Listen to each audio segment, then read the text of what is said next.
అదే పాపంలో బ్రతుకుతాను, అదే అవిధేయతలో బ్రతుకుతాను, అదే రోగంతో బ్రతుకుతాను, అదే త్రాగుల్లో బ్రతుకుతాను, అదే విధానంలో బ్రతుకుతాను అని అంటే, నువ్వు ఏ అవిధేయతలో ఉన్నావో ఆ అవిధేయత నిన్ను సమాధికి లాక్కెళ్తుంది కదా. త్రాగుడు బంధకాల మధ్య ఉన్న వారికి డాక్టర్ చెప్తాడు, నీవు గనక ఈసారి తాగితే బిడ్డ నీ టిక్కెట్టే అంటాడు.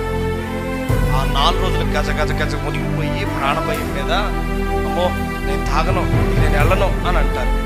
కానీ వారం తిరిగిన తర్వాత ఏం చేస్తారు? మళ్ళా చెప్పండి మళ్ళీ అదే తాగుడు. అప్పటికి డాక్టర్ చెప్పారు, లివర్ పోయింది, కిడ్నీలు పాడైనాయి, అన్నీ పాడైనాయి, ఏం లేదని చెప్పి మరలా అదే పాపంలో అదే అవిధేయతలో బ్రతుకుతానంటే డాక్టర్ ఏం చేస్తాడు?